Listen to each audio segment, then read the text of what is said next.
Start करें। Start कर दी sir. अस्सलाम वालेकुम डियर स्टूडेंट्स, उम्मीद है आप सब लोग खैरियत से होंगे। अल्लाह पाक आपको अपने हिफ्ज़ व अमान में रखे। आज का टॉपिक है लेसिरेशन और इंसाइज्ड वुंड। तो हमने ट्रॉमेटोलॉजी स्टार्ट की हुई है और उसमें हमने एब्रेजन और ब्रूस को डिस्कस कर लिया था। आज हम लेसिरेशन को डिस्कस करते हैं। Laceration by definition it is the wound in which the skin and underlying tissues are torn as a result of application of blunt force. देखिए, मैंने पहले भी जिक्र किया था, अभी दोबारा रिपीट कर देते हैं कि जब फोर्सफुली कोई चीज आकर लगे और स्किन टीयर हो जाए, स्किन फट जाए और अंडरलाइंग टिश्यूज भी फट जाए, तो इस किस्म के जख्म को कहते हैं लेसिरेशन। ठीक हो गया। अच्छा, इसके जो कैरेक्टर्स हैं उसको जरा समझना है।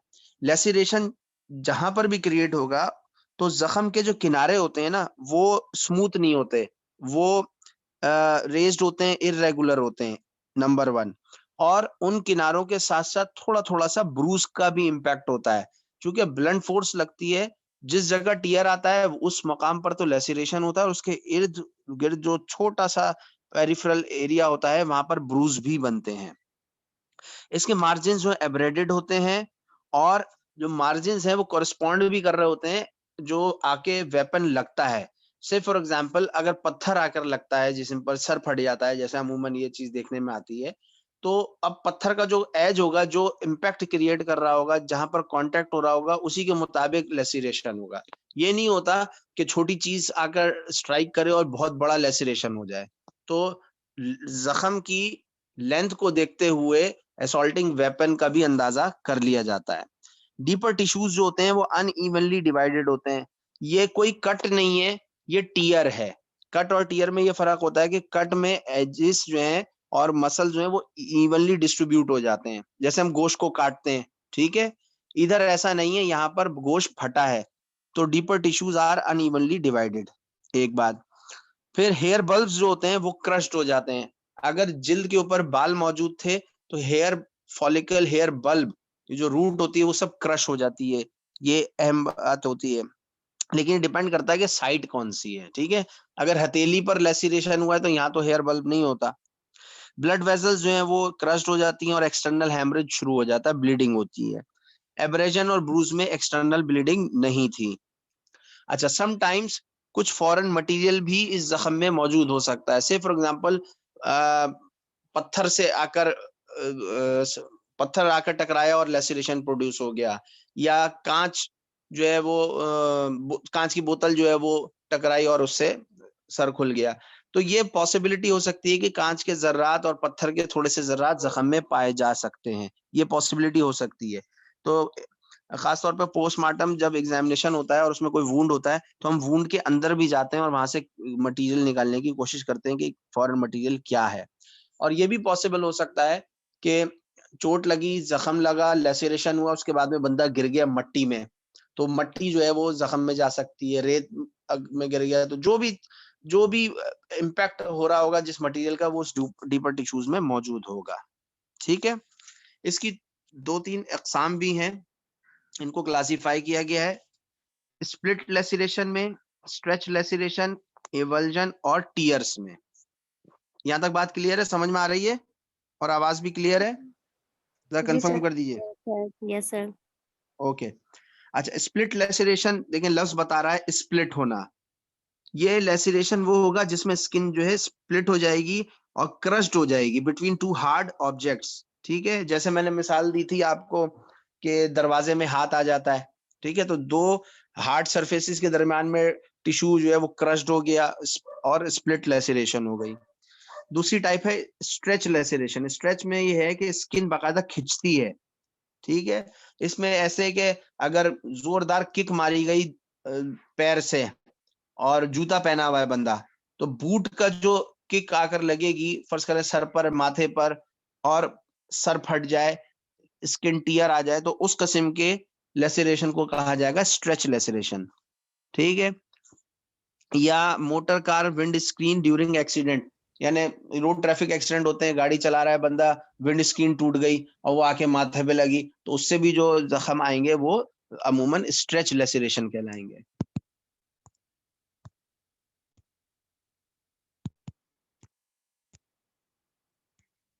थर्ड वन है एवल्जन। एवल्जन का मतलब ये होता है कि बाकायदा grinding of tissues, grinding compression impact आता है। से फॉर एग्जांपल जैसे गन्ने की मशीन है, उसके अंदर हाथ चले गया, ठीक है, जैसे गन्ने का जो हाल होता है ना, ऐसे ही जो है हाथ का भी हाल हो सकता है। उसमें बाकायदा जो है वो बहुत बुरी सिचुएशन होती है, मसल बोन सब क्रश हो जाते हैं और खाल पूरी ना उल्टी निकलकर बाहर आ जाती है। तो इस किस्म के जख्म को हम कहते हैं एवल्जन। डेफिनेशन ये है, it is caused by grinding compression of tissues causing degloving of skin and crushing of underlying muscles. ठीक हो गया। आखिरी है टीयर्स। टीयर्स यानी स्किन का फट जाना। इसमें क्या होता है कि जो it is caused bye impact against irregular and sharp object. कोई शार्प ऑब्जेक्ट या इररेगुलर ऑब्जेक्ट है, उससे जाके टकरा जाए बंदा। मसलन ये कि चलते हुए या भागते हुए जो है वो नुकीले पत्थर पर पैर पड़ जाना, या बोतल या कांच के टुकड़ों पर पैर पड़ जाना, या कहीं पर जो है वो मटका फूटा हुआ है या मटका सर पर फोड़ दिया, उससे जो जख्म होगा वो कहलाएगा टीयर। यानी सिंपल टीयर इज यानी लेसिरेशन इज सिंपल टीयर। अगर मैं ये कहूं कि लेसिरेशन का दूसरा नाम क्या है तो हम बोलेंगे टीयर, लेकिन यहाँ एक किस्म अलग से रख दी है उसको, यानी अलग नाम भी दे दिया है क्लासिफिकेशन के एतबार से, टीयर। चार किस्में होती हैं बेटा, रिपीट कर रहा हूँ, स्प्लिट लेसिरेशन, स्ट्रेच लेसिरेशन, एवल्जन और टीयर्स। स्प्लिट में अंडरलाइंग स्किन और जो टिश्यूज है वो दो हार्ड और सरफेसेस के दरमियान में क्रस्ट हो जाएंगे। स्ट्रेच लेसिरेशन में जैसे लातों की मैंने मिसाल दी या आपको विंड स्क्रीन की मिसाल दी, जिससे जोरदार फोर्स आकर लगे और स्किन को स्ट्रेच कर कर फाड़ दे, उसको कहते हैं स्ट्रेच लेसिरेशन। एवल्जन में क्या है कि बिल्कुल क्रश्ड इंजरी है, ग्राइंडिंग कंप्रेशन हो रहा है, जैसे गन्ने की मशीन के अंदर हाथ चले जाए या कोई विंड या चक्की होती है उसके अंदर हाथ चले जाए, तो उसको कहते हैं एवल्जन और टीयर्स। ठीक हो गया, यहाँ तक बात क्लियर है? जी सर। अच्छा, लेसिरेशन वुंड्स ऑन बोनी प्रोमिनेंसेस, यानी वो जिस्म में मकामात जहां पर हड्डी जो है वो ज्यादा दिख रही होती है और अंडरलाइंग टिश्यूज कम होते हैं, जैसे माथा है, कोनी है, घुटना है और एंकल है। ऐसे मुकाम पर लेसिरेशन की क्या नौयत होती है वो जरा समझिएगा। Hair and bulbs are crushed not evenly cut, तो ये बात तो सही है, ये हम पहले भी कर चुके हैं। अच्छा, ब्रूस जो है वहां एजिस किनारों पर मौजूद होगा, आप देखें घुटने पर या एंकल या कोनी पर होता है तो नील भी पड़ जाता है लेसिरेशन के साथ साथ। Base of wounds have bridging across muscles, ठीक है जी, जो जख्म है वो चूंकि साइमल्टेनियसली हीलिंग भी शुरू होती है और क्लॉटिंग फैक्टर्स खासतौर पर फिब्रिनोजेन और फाइब्रस टिश्यू जो है वो भी आने की कोशिश करता है। तो ये बता रहे हैं कि थोड़ा सा जो मसल जो है वो मसल फाइबर आपस में ब्रिजिंग करना शुरू कर देते हैं, लेकिन ये डिपेंड करता है कि मसल अलाइव है या नहीं है। ठीक हो गया, दैट वाज अबाउट लेसिरेशन। यहाँ तक कोई सवाल? No sir.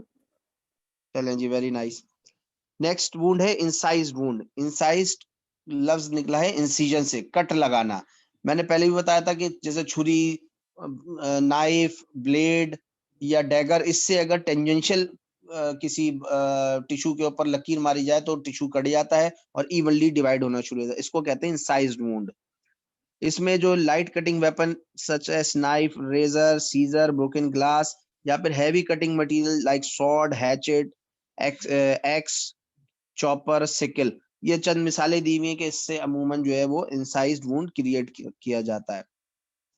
अच्छा, इंसाइज्ड वुंड में थोड़ा सा ये भी हमें समझना पड़ेगा कि इंसाइज्ड वुंड और सर्जिकल इंसिजन वुंड, यहाँ पर मैं जिक्र कर दूं। देखें, हम जो बात कर रहे हैं वो इन टर्म्स ऑफ ट्रॉमा बात कर रहे हैं, लेकिन सर्जरी में बाकायदा इंसिजन दिया जाता है और इंसिजन हमेशा मसल फाइबर की लेंथ में दिया जाता है। ये डिफरेंस जरा समझ लीजिएगा। सर्जिकल इंसिजन और जो ट्रॉमा जैसे हादसाती या होमिसाइडल अटेम्प्ट हो गया, उनमें बुनियादी फर्क ये होता है कि सर्जिकल इंसिजन जो है मसल की लेंथ और में दिया जाता है ताकि उसकी जो हीलिंग हो वो जल्दी हो। जाहिर सी बात है, जब कट लगाया जाता है, ऑपरेट किया जाता है, सर्जरी की जाती है, उसके बाद में स्टिचेस लगाए जाते हैं, ठीक है, और वो स्टिचेस जल्द से जल्द हील होने चाहिए, जख्म जल्दी से हील होना चाहिए। तो मसल फाइबर की जो लेंथ होती है उस की डायरेक्शन में इंसिजन दिया जाता है, सर्जिकल इंसिजन। और बाकी जो होमिसाइडल अटेम्प्ट है उसमें ऐसा कुछ नहीं, कोई सोचकर जख्म नहीं देता, कोई सोचकर नहीं मारता। ठीक है, ये बात समझ में आती है सर्जिकल इंसिजन और इसकी ट्रॉमाटोलॉजिकल इंसिजन की। यस ठीक है, सर। इसके कैरेक्टर्स देख लीजिए। इसके कैरेक्टर्स में सबसे पहले always broader than edge of causing weapon. जहां पर भी कट लगता है, जो काटने वाला ऑब्जेक्ट है, फर्ज करें वो 1 इंच का है, तो जरूरी नहीं है कि जख्म भी 1 ही इंच का हो। जाहिर सी बात है, अब फर्ज करें 1 इंच का ब्लेड है, आप देखें 1 इंच के ब्लेड से, चाहे वो सर्जिकल ब्लेड हो चाहे शेविंग ब्लेड हो, पूरी बॉडी कट सकती है। पोस्टमार्टम में तो बिल्कुल वाज़ेह तौर पर होता है, पूरी बॉडी काट के अलग कर देते हैं एक छोटे से ब्लेड से। तो इट इज नॉट नेसेसरी कि edges of the wound correspond with the edges of the weapon. ठीक हो गया। फिर इस जख्म की शक्ल कैसी होती है? इस जख्म की शक्ल होती है स्पिंडल लाइक, यानी किनारों से पतला और बीच में से थोड़ा सा गहरा, और उसको खोला जाएगा तो वो अंडरलाइंग टिश्यूज भी एक्सपोज कर देगा। इसको कहते हैं स्पिंडल शेप। ठीक हो गया। फिर एजेस इसके बिल्कुल स्मूथ होंगे, क्लीन कट होंगे एंड इवनली इवर्टेड होंगे। जाहिर सी बात है, जो काटने वाली चीज है वो बहुत ज्यादा शार्प है, उसमें कोई किनारे जो हैं वो खराब नहीं है, शार्प हैं बिल्कुल, और टेंजेंशियल फोर्स लगती है तो टिश्यूज में बिल्कुल इवनली कट होते चले जाते हैं। एंगल्स भी क्लीन कट होते हैं। डीपर टिश्यूज वो भी क्लीनली और इवनली डिवाइडेड होते हैं। सराउंडिंग टिश्यूज जो है वो उस उधर ब्रूज नहीं होता। लेसिरेशन में हमने आपको बताया था कि जहां स्किन टियर आता है उसके इर्द गिर्द में ब्रूज मौजूद होता है, ये डिफरेंस भी है।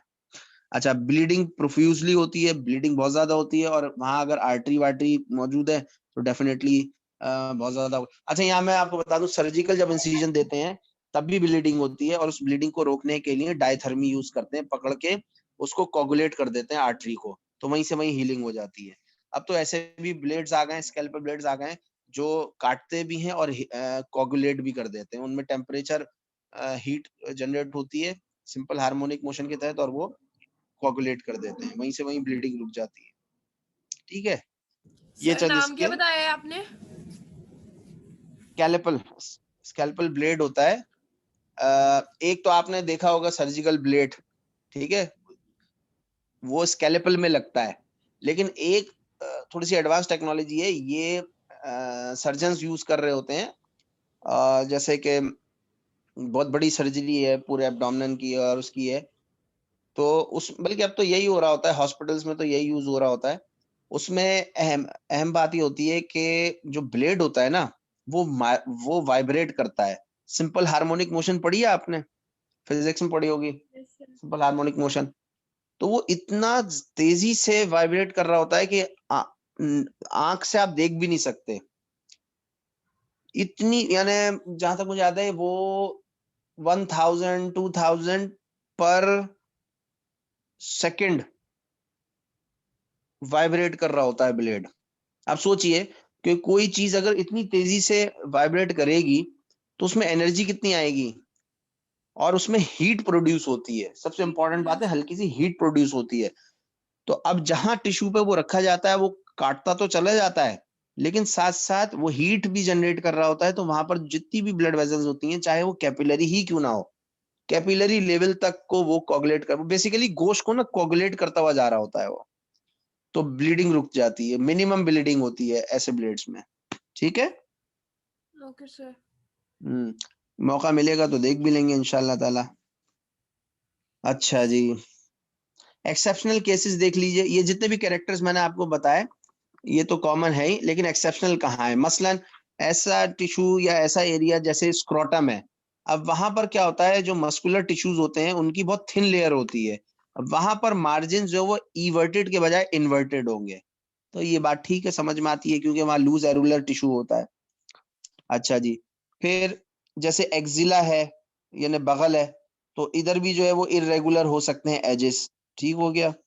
और अगर काटने वाली चीज या वेपन जो है वो ब्रोकन ग्लास है या एक्स है, तो उसके हिसाब से ऐसी बात है, जो आरी होती है, या सॉरी वो कुल्हाड़ी जो होती है, तो कुल्हाड़ी हर तरफ से बिल्कुल शार्प नहीं होती, किनारे जो है उसके वो पॉइंटेड होते हैं, तो डिपेंड करता है कि किस एंगल पर आकर लगा है।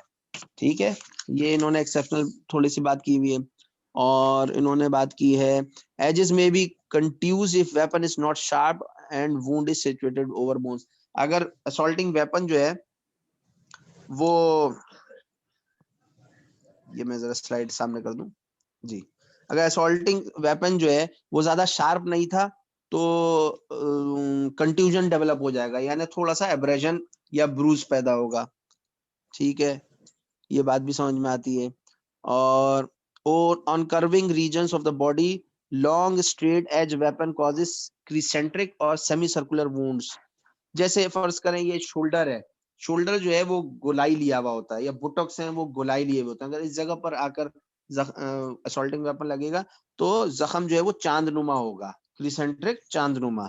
तो बात ठीक है, जो काउंटर है उसी के मुताबिक होगा। अच्छा, अगर फिर इन्होंने मिसाल दी सिकल, सिकल कहते हैं दरांती को जिससे घास काटी जाती है। ठीक है, अब दरांती में आगे पॉइंटेड एरिया होता है और कर्व में उसका शार्प होता है।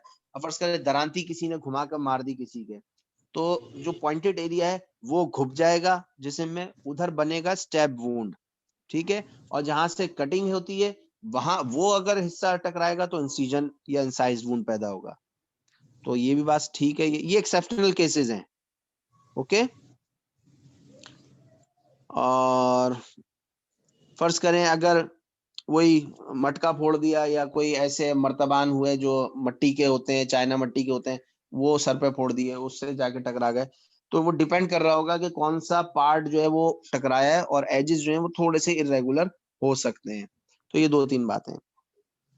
अच्छा जी, हेजिटेशन और टेंटेटिव कट्स को समझ लेते हैं। हेजिटेशन और टेंटेटिव कट्स वो होते हैं जब आदमी खुदकुशी कर रहा होता है और अपने आप को जख्मी कर कर मरना चाह रहा होता है। यानी ये जो हाथ है, इधर की नस काट लेना, रेडियल आर्टरी काट लेना, या कैरोटिड काट लेना। अच्छा, ये काम इतना आसान नहीं होता, अपने आप को मारना इतना आसान नहीं होता, इमोशनल बहुत ज्यादा स्ट्रेस होता है। इंसान को जब तकलीफ पहुंचती है जिस्म पर, तो वो एक नेचुरली है रिस्पॉन्स देता है। अब फर्ज करें एक छोटी सी सुई चुभ जाए तो एक रिफ्लेक्स एक्शन आता है, नहीं आता है ना? अब आप अपने हाथ Yes, से, sir. फर्ज करें कोई शख्स अपने हाथ से अपनी उंगली काटना चाहे,